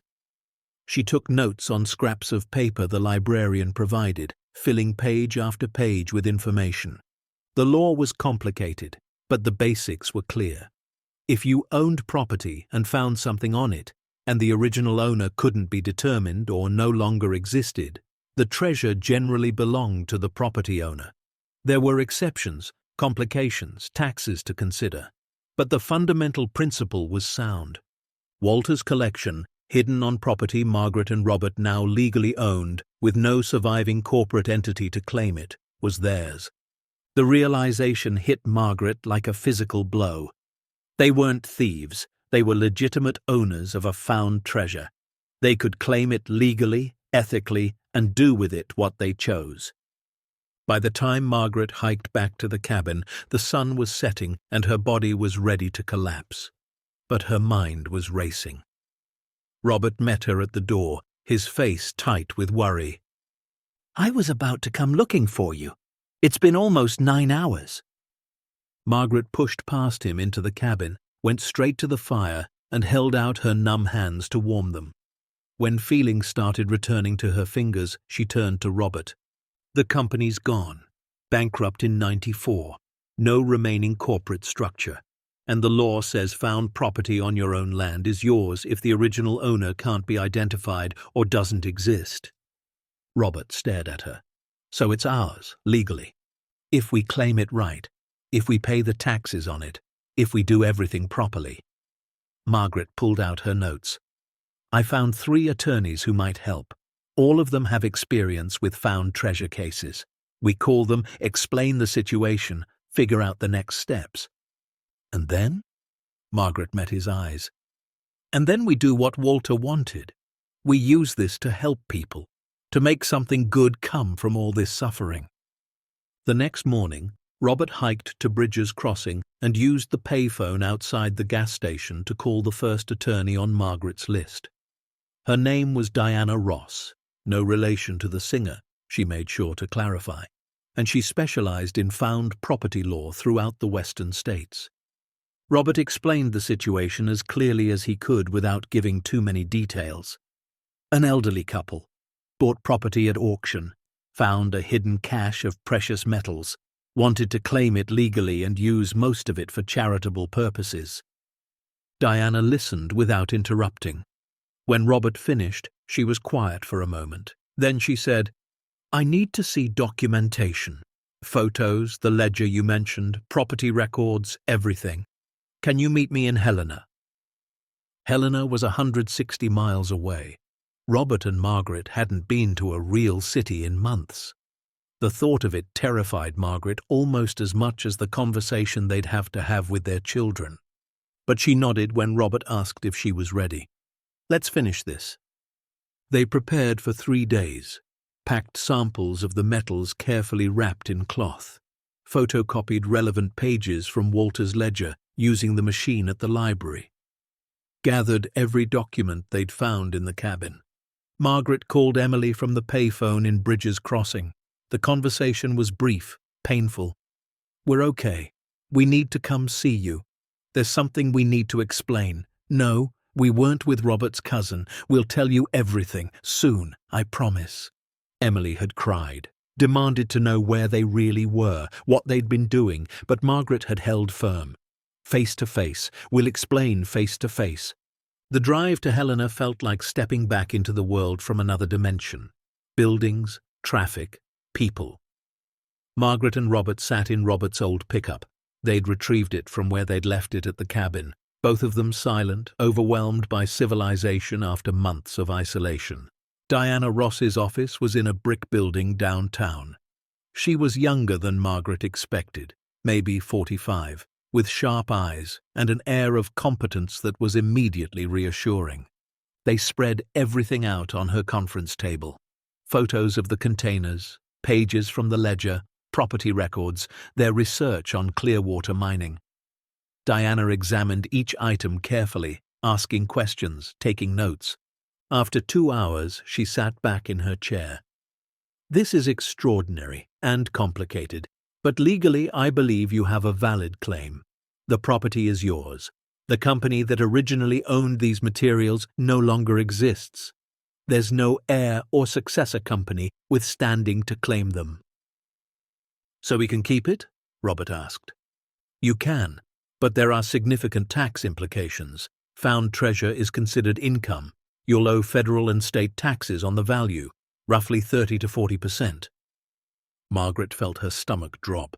She'd known there would be taxes, but hearing the percentage made it real. "There's also the question of having it properly assessed," Diana continued. "You'll need professional metallurgical testing to determine exact purity and weight. That will establish the official value for tax purposes." "How long will all this take?" Margaret asked. "Months, maybe a year. This isn't a simple case." Diana looked at them both seriously. "I have to ask, are you prepared for the attention this will bring?" When word gets out, and it will, about an elderly couple finding millions in gold in a cabin, you'll have media interest, maybe legal challenges from people claiming connection to Walter or the mining company. It won't be quiet. Margaret looked at Robert. In his eyes, she saw the same fear she felt, but she also saw determination. They'd come too far to turn back now. "We're prepared," she said. "We want to do this right, legally, ethically, and we want to set up a fund to help people who've been defrauded like we were." Diana smiled for the first time. "Then let's get started." The metallurgical assessment took 6 weeks. A team from the Montana Bureau of Mines came to the cabin with portable equipment and spent 3 days testing samples, weighing containers, documenting everything. Margaret and Robert watched, barely speaking, as their secret was systematically catalogued and quantified. The final report came back in January. Total estimated value, $255 million. Margaret read that number and had to sit down. Not 12 million, not 15 million, 255 million. Somehow, Walter's collection included materials even more valuable than they'd realized. Rare isotopes, high-purity platinum, gold bars from the 1940s worth more as collectibles than as bullion. "We can't keep this," Margaret said immediately. "Robert, we can't." "I know," he replied, his voice shaking. "Even before taxes, this is more than we could ever need, more than anyone could need." They called Diana that night, told her they wanted to keep only enough to live comfortably and help their children. 5 million before taxes, maybe 3 million after. The rest would go into a trust fund dedicated to helping victims of financial fraud. "Are you sure?" Diana asked. "You're talking about giving away over $200 million. "We're sure," Margaret said. "This was never supposed to be ours. Walter meant it for people who'd been cheated. We were cheated. Now we can help others who were too." The paperwork was filed in February. By March, the story had leaked. "Elderly couple discovers fortune after fleeing fraud," the headline read in the Montana Standard. Then the Billings Gazette picked it up. Then the Associated Press. Suddenly, Margaret and Robert's quiet cabin wasn't quiet anymore. News trucks on the logging road, reporters calling Diana's office, interview requests they declined, but they did issue a statement through Diana. "We found something that was meant to help people who'd been wronged. We intend to honor that purpose." And in their small cabin, surrounded by the evidence of Walter's decades-long mission and their own 3 months of survival, Margaret and Robert held each other and knew that whatever came next, they'd face it together, the same way they'd faced everything for 43 years. The call came on a Wednesday morning in late March, just as the snow was beginning to melt and reveal patches of brown earth around the cabin. Margaret was outside checking the well pump when she heard Robert shouting from inside. "Margaret! Margaret, come quick!" She dropped the wrench she'd been holding and ran, her heart pounding, thinking something had gone wrong. But when she burst through the cabin door, Robert was holding the phone Diana had insisted they keep charged, his face pale but his eyes bright with something that looked like vindication. "They got him," Robert said, his voice shaking. "They arrested Lawrence in Costa Rica. He's being extradited." Margaret felt her knees go weak. She lowered herself onto one of their wooden chairs, the same chairs Robert had repaired 6 months ago when they first arrived. 6 months. It felt like a lifetime. "When?" she managed. "This morning.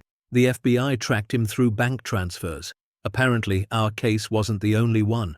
When news broke about us finding the collection, other victims started coming forward, people from 3 different states. The investigation expanded." Robert sat down across from her. "Margaret, there are 78 victims now, 78 families he defrauded, and they caught him." For a moment, neither of them spoke. Margaret felt tears streaming down her face, but she wasn't sure if they were tears of relief or anger or grief for all the time they'd lost, all the suffering Lawrence had caused. "Good," she finally whispered. "Good." The news about Lawrence's arrest hit the papers the same week the metallurgical assessment was published. Suddenly, Margaret and Robert's story wasn't just about found treasure. It was about justice, redemption, and two elderly people who'd refused to let betrayal define them. Interview requests doubled, tripled. Reporters camped at the end of the logging road. Margaret and Robert declined almost all of them. They did agree to one interview with a local reporter named Sarah Chen, a young woman who'd covered their story from the beginning with respect and accuracy. They met her at the cabin on a cool April morning. Sarah brought a photographer who took careful, dignified shots of Margaret and Robert standing in front of the stone walls, their faces lined with age and hardship, but their eyes clear. "Why did you decide to give away most of the money?" Sarah asked, her recorder running, her notepad ready. Margaret looked at Robert, and he nodded for her to answer. "Because it was never really ours," Margaret said simply. "Walter Morrison spent 32 years collecting evidence of fraud and saving what he could for the people who'd been cheated. We were cheated too. We understand what that feels like. How could we keep money that was meant to help others?" "But you've kept some," Sarah pressed gently. "About 3 million after taxes." "Enough to live on," Robert said. "Enough to help our children, our grandchildren. Enough to not be a burden, but not a fortune. We don't need a fortune. We just need enough." The article ran on the front page of the Montana Standard under the headline, "From Poverty to Purpose: How Two Teachers Turned Tragedy into Hope." It was picked up by the Associated Press, then the New York Times, then national news networks. Suddenly, Margaret and Robert weren't just a local story.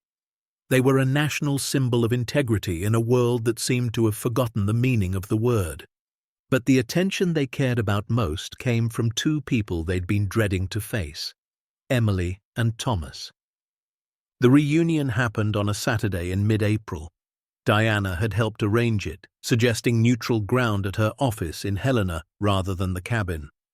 Margaret had argued for the cabin, wanting her children to see where she and Robert had survived, but Robert convinced her otherwise. "They're already going to be overwhelmed," he said.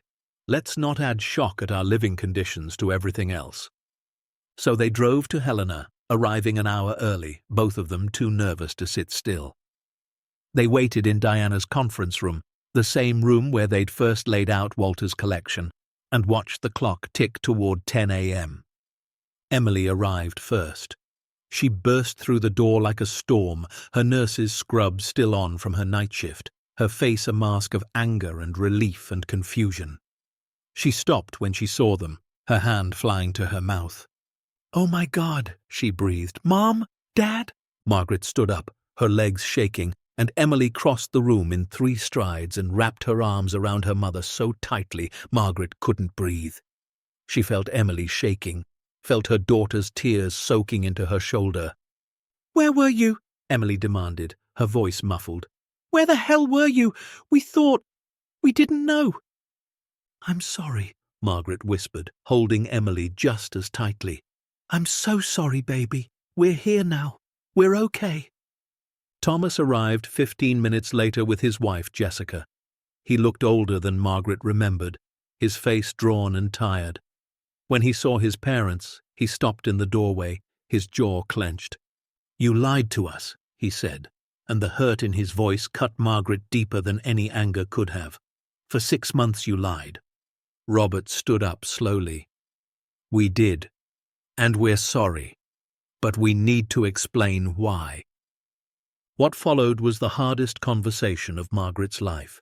They told their children everything, about the night Robert discovered the theft, about the shame and fear that had consumed them, about the decision to disappear rather than burden Emily and Thomas with their failure, about finding the cabin, surviving the winter, discovering Walter's collection. Emily cried through most of it. Thomas sat stone-faced, his arms crossed, his wife's hand on his shoulder. When Margaret and Robert finished, silence filled the room for a long time. Finally, Thomas spoke. "You thought we wouldn't help you." "You were already struggling," Robert said. Emily with her student loans, you with 3 kids and a teacher's salary. We couldn't. We're your children, Thomas's voice rose. You're supposed to let us help. That's what family does. Instead, you disappeared. Do you know what that did to us? Thinking you'd abandoned us? Thinking maybe you'd... His voice cracked. We thought you might be dead. Margaret felt like she was being torn apart. We were trying to protect you. You were trying to protect yourselves, Emily said quietly. From shame, from feeling like you'd failed. But Dad, Mom, everyone fails sometimes. That doesn't mean you run away. Jessica, who'd been silent until now, spoke up. With respect, Mrs. Lawson, Mr. Lawson, what you did was selfish. Not the surviving in the woods part, the lying to your children part, the making them think you were somewhere safe when you were freezing and starving. That was cruel. The word hung in the air like a slap. Margaret wanted to defend herself, to explain, but she couldn't, because Jessica was right. You're right, Robert said, his voice barely audible. You're absolutely right. We were selfish, we were cowards, and we're sorry. We can't undo the last 6 months. We can't give you back the worry and the pain, but we're here now and we're asking for forgiveness we probably don't deserve. Another long silence. Then Emily stood up and walked to the window, staring out at the Helena skyline. Thomas stayed seated, his jaw working. Margaret felt tears streaming down her face, felt the weight of their choices crushing her. Finally, Emily turned around. Her face was blotchy from crying, her eyes red. I'm angry at you. I'm so angry I can barely look at you right now. But I also spent 6 months thinking I'd never see you again. And now you're here, and you're alive, and you found some kind of crazy treasure that's going to help people. She laughed, a broken sound. I don't know how to process any of this. We don't either, Margaret admitted. We've been living in a nightmare and a miracle at the same time. And we've been terrified of this moment, of facing you both and seeing how badly we'd hurt you. Thomas finally stood up. He walked to where his father sat and looked down at him. Robert met his son's eyes, waiting for judgment. Instead, Thomas reached out and pulled his father into a fierce hug. Don't ever do that again, he said roughly. Don't ever shut us out like that. We're a family. We face things together. Robert was sobbing now, his arms wrapped around his son. I promise, never again. Emily joined the embrace, and then Margaret, and then Jessica. The 5 of them stood in Diana's conference room, holding each other and crying, and Margaret felt something she hadn't felt in months, the possibility of healing. They spent the rest of the day together.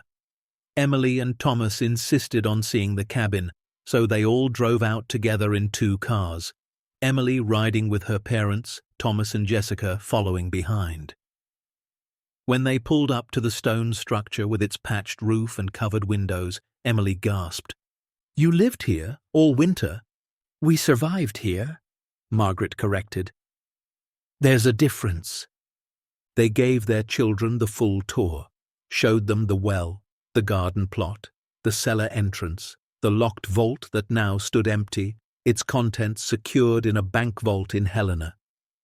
Thomas walked through the single room where his parents had slept on the floor for months, where they'd rationed cans of beans and burned through carefully hoarded firewood, and Margaret saw his face change.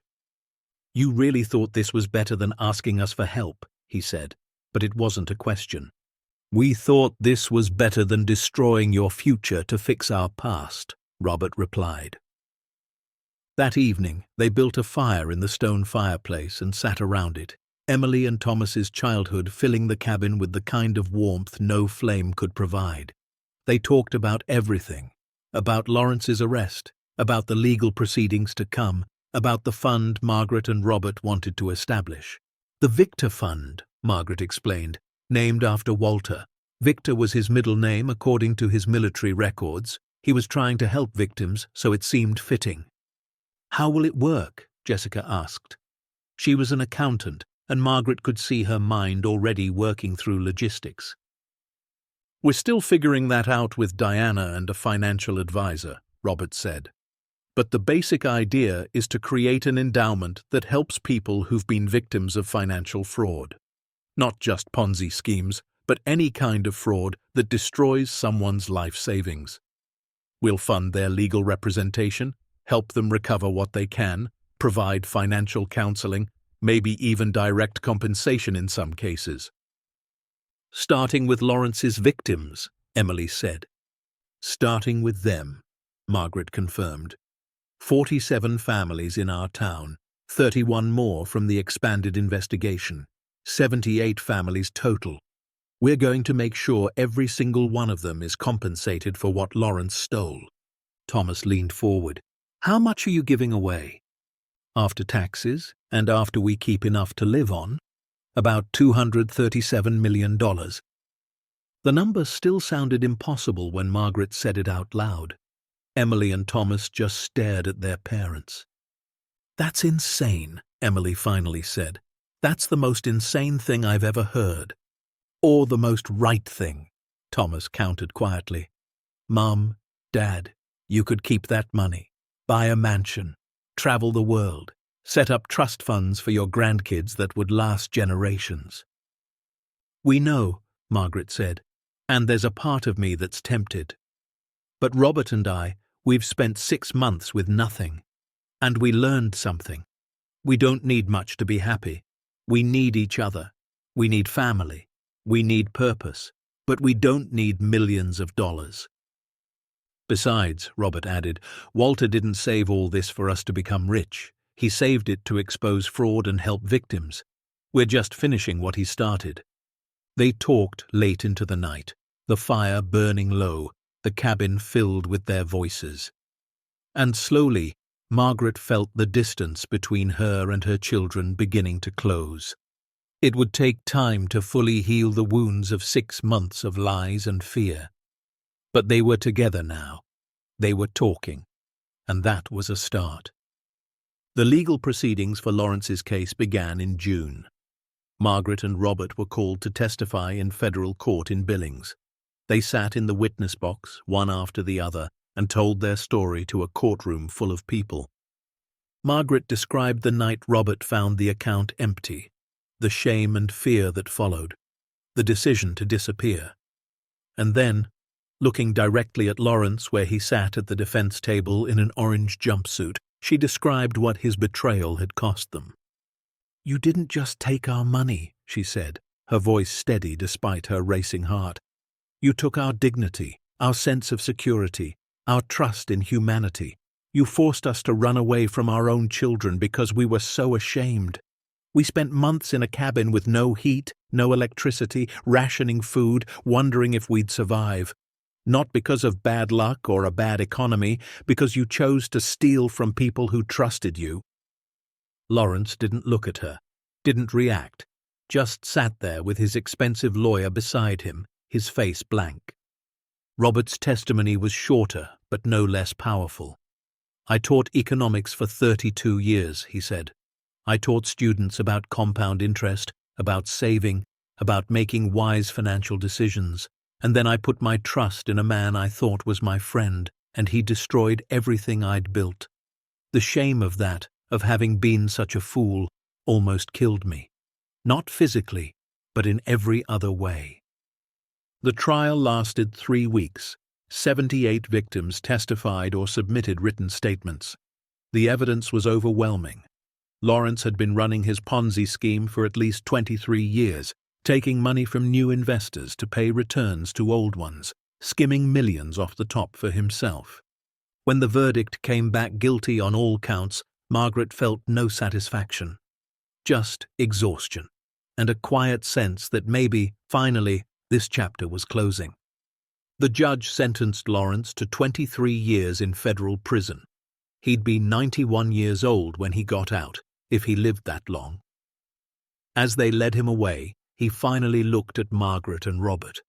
His face showed no remorse, no apology, just resentment, as if they were the ones who'd wronged him by surviving. Outside the courthouse, reporters crowded around them. Margaret made a brief statement.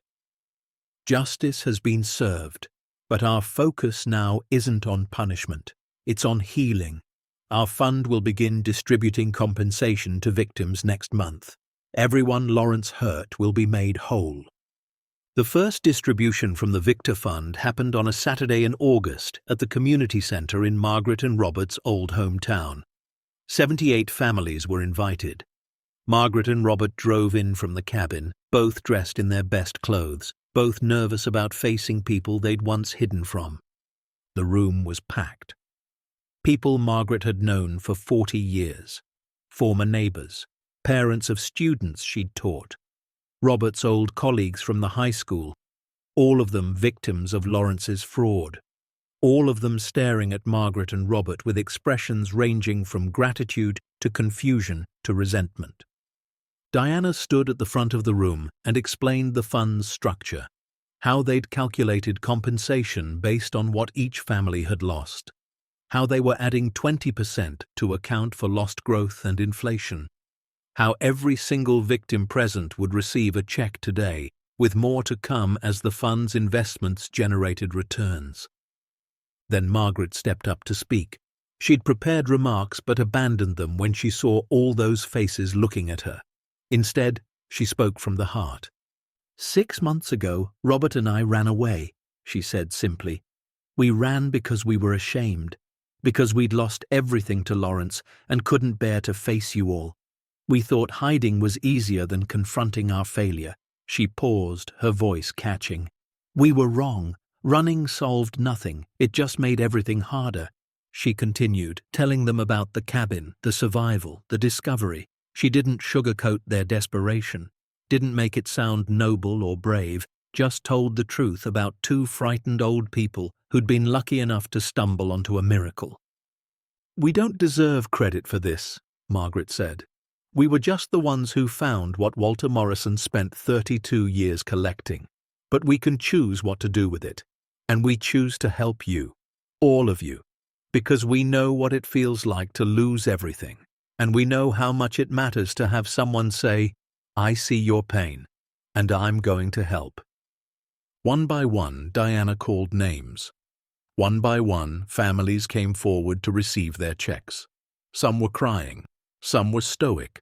A few couldn't look at Margaret and Robert, but most shook their hands, thanked them, told them stories about what the money would mean. A woman named Patricia, who'd lost her husband's life insurance payout to Lawrence, said, I can keep my house now. I can stay in the home where I raised my children. A young couple who'd lost their down payment said, we can try again. We can still build the life we planned.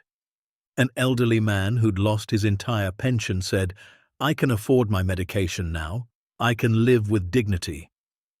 Each story broke Margaret's heart and healed it at the same time. This was what Walter had wanted. Not wealth for himself. Not security or comfort. Just the chance to help people who'd been wronged by systems that were supposed to protect them.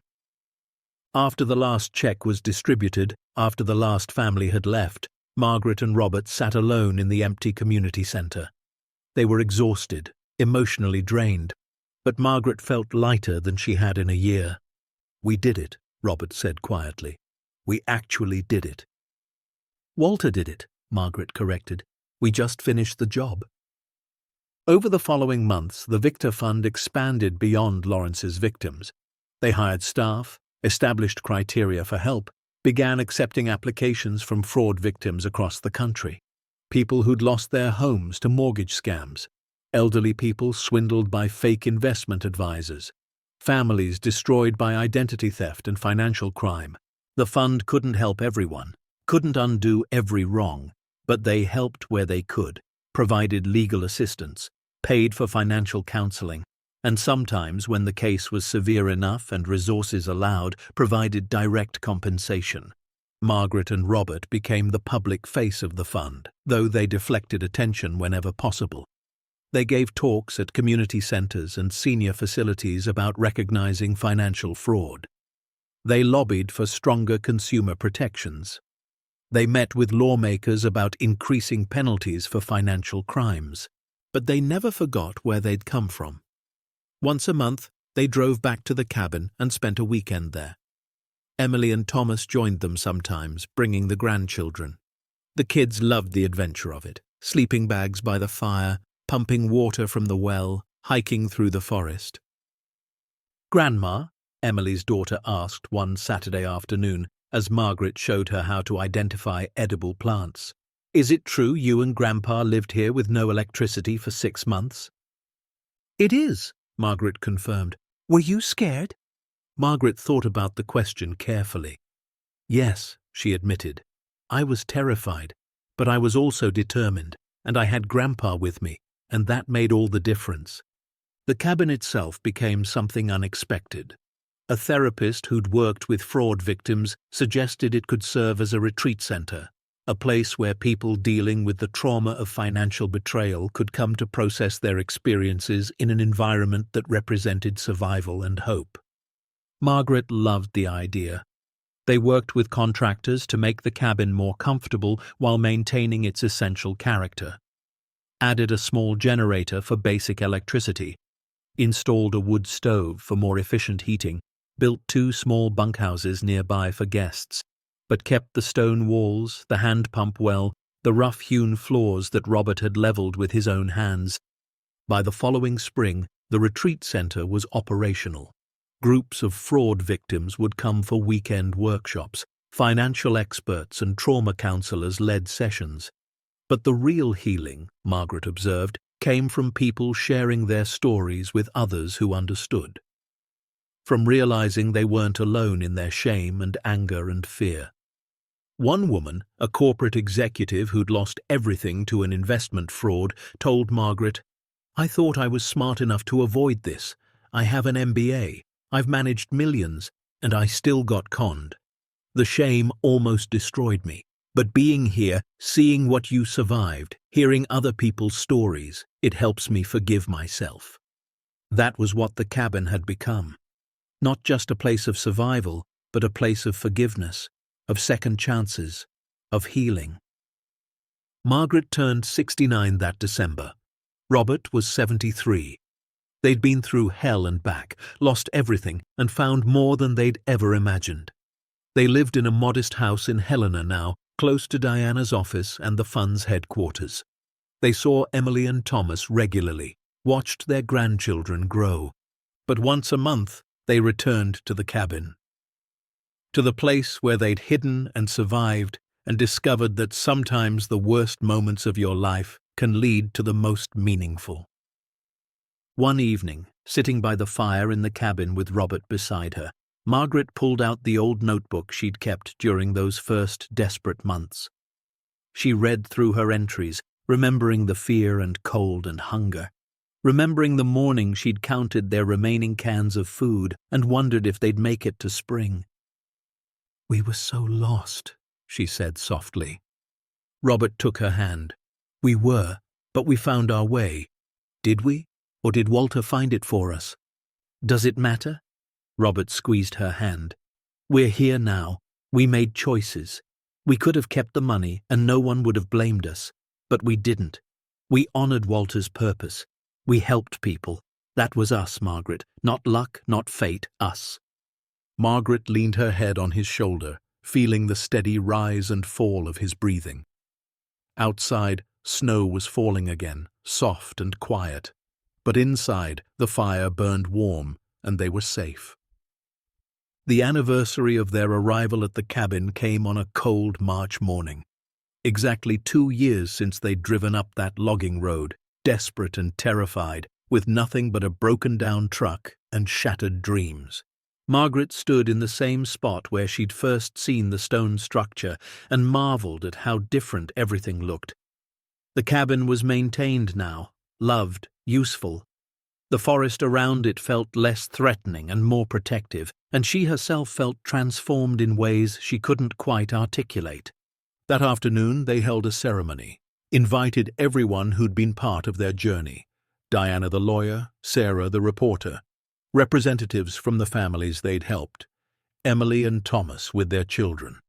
Even some people from Bridges Crossing, including the librarian who'd let Margaret use the computer for hours that first day. Margaret gave a short speech. 2 years ago, My husband and I came here to hide. We thought we were running from shame, but really we were running toward purpose. We just didn't know it yet." She gestured to the cabin behind her. "Walter Morrison built this place nearly a century ago. He used it to protect something he believed mattered, evidence of wrongdoing, proof that could help victims, and then he died before he could finish what he started. Robert and I almost died here too. Not physically, though there were close calls, but we almost died spiritually, emotionally, almost let our shame and fear consume us completely. But something kept us going. Maybe it was stubbornness, maybe it was love, maybe it was Walter's spirit guiding us to what he'd left behind." She paused, looking at the crowd of people who'd become part of their extended family. "We found treasure here. Yes, precious metals worth millions. But the real treasure was discovering that we could survive anything as long as we had each other, and that we could transform our pain into purpose." The Victor Fund has now helped over 200 families, compensated Lawrence's victims, provided legal assistance to fraud victims in 17 states, funded financial literacy programs in communities where predatory lending was common. We've done more good in 2 years than Robert and I managed in 40 years of teaching. But none of it would have happened if we hadn't hit bottom, if we hadn't been forced to confront who we really were when everything else was stripped away. She smiled through tears. "So I'm grateful. Grateful for this cabin, grateful for Walter's foresight, grateful for the people who've supported us, and grateful that sometimes, when you think your life is over, it's really just beginning." The crowd applauded. Emily was crying. Thomas had his arm around Jessica's shoulders, both of them misty-eyed. Margaret stepped down from the small platform they'd built, and Robert wrapped her in a hug. "I'm proud of you," he whispered. "Of us." "Me too," Margaret whispered back. That night, they stayed at the cabin alone, made dinner over the fire like they used to, sat in their old wooden chairs, now polished and comfortable, talked about the future. "The fund is stable," Robert said. "Staff is solid. We don't need to be involved in day-to-day operations anymore." "So what do we do?" Margaret asked. "Live," Robert said simply. "Spend time with our grandchildren, garden, read books, maybe take a trip somewhere warm. Just live without constantly working or surviving or running." Margaret considered this. For 2 years, their lives had been consumed by the fund, by helping others, by trying to make meaning from trauma.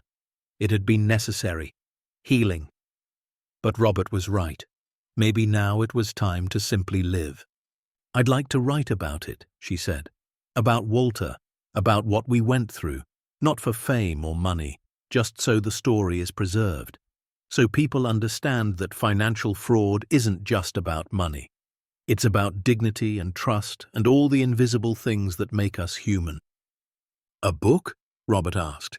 "Maybe, or just a long essay, something that honors Walter and helps people understand why this matters." Over the next year, Margaret wrote, not in the cabin, though she visited often for inspiration, but in their comfortable house in Helena. She wrote about growing up in California, about meeting Robert in college, about their years teaching. She wrote about Lawrence's betrayal and the night in the garage when their world collapsed. She wrote about the cabin in detail, the cold and hunger, the storms and fear, the moments she'd almost given up, the small victories that kept them going. And she wrote about finding Walter's collection, about the ethical struggle of what to do with it, about choosing to honor his purpose rather than enrich themselves. The book was published 18 months later by a small press that specialized in memoirs. The Stone Cellar, How Betrayal Led to Redemption and a Buried Fortune Changed Everything. It didn't become a bestseller, but it sold steadily. People who'd been victims of fraud read it and felt seen. People struggling with shame read it and felt less alone. Margaret did readings at libraries and bookstores, always ended with the same message. Your lowest moment is not your final moment. Sometimes you have to lose everything to discover what really matters. By the time Margaret turned 71 and Robert turned 75, the Victor Fund had distributed over $400 million to fraud victims. They'd helped nearly 1,000 families, prevented foreclosures, funded educations, restored dignity to people who thought they'd never recover. And Margaret and Robert had found their place in all of it, not as saviors or heroes, just as two people who'd been given a second chance and chosen to use it wisely. On the third anniversary of finding the collection, they held a small ceremony at Walter Morrison's grave.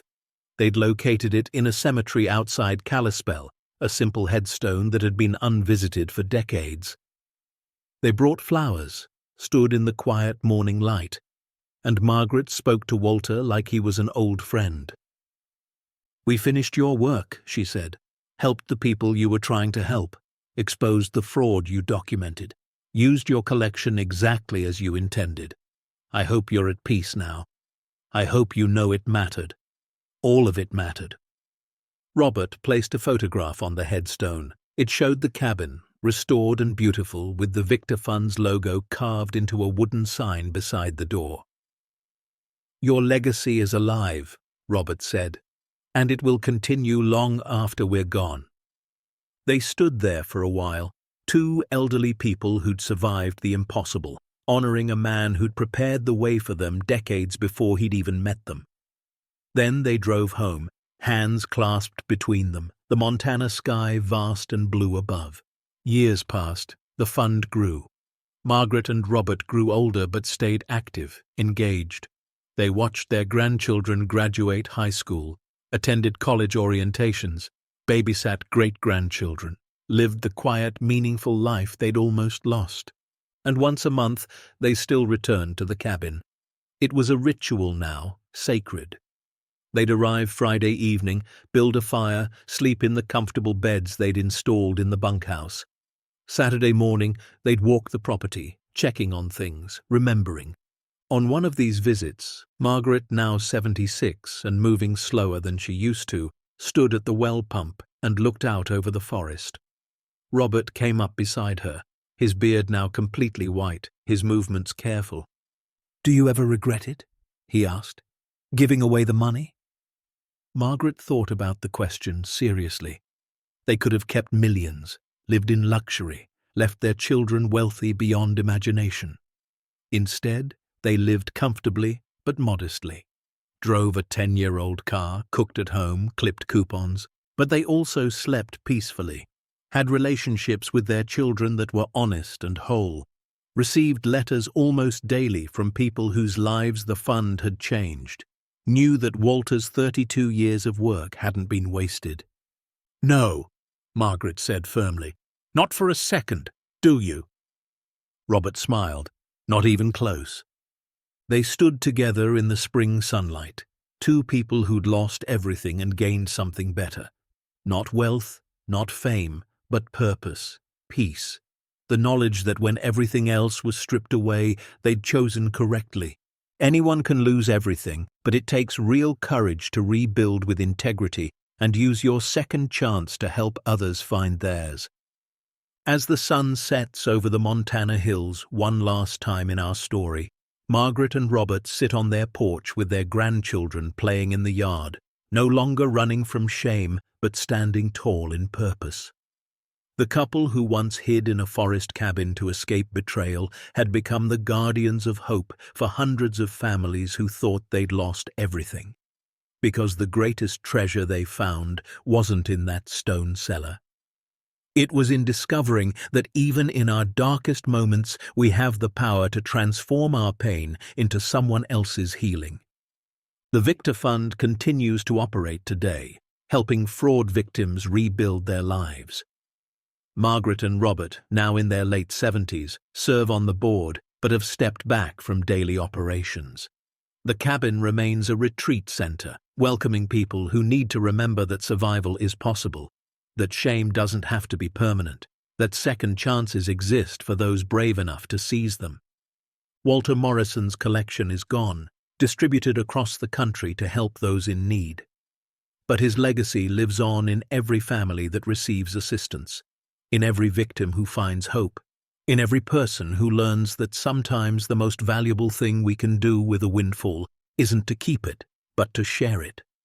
Margaret often thinks about that night in the garage when Robert said those 5 devastating words. They took it all from us. She thinks about how true that felt at the time, how completely destroyed they were.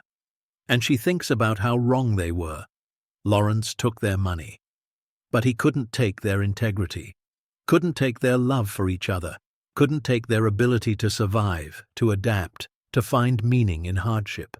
In the end, Margaret and Robert didn't just survive financial fraud, they transcended it.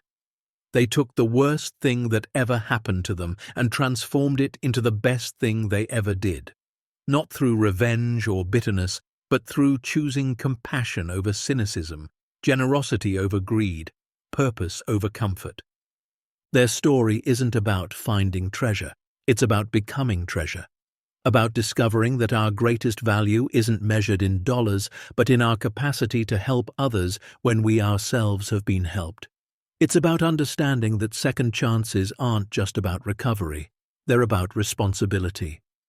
And on quiet evenings when Margaret and Robert sit together in their modest Helena home or visit the cabin where they survived those desperate months, they feel wealthier than any amount of money could have made them. Because they have something Lawrence could never steal and no betrayal could ever take away. They have peace, they have purpose, and they have proof that even when everything seems lost, even when the world has turned its back, even when shame threatens to consume you, there's still a path forward. You just have to be brave enough to take it. Up next, 2 more powerful stories waiting for you. Click to keep discovering, and don't forget to hit subscribe if you believe that integrity matters more than fortune.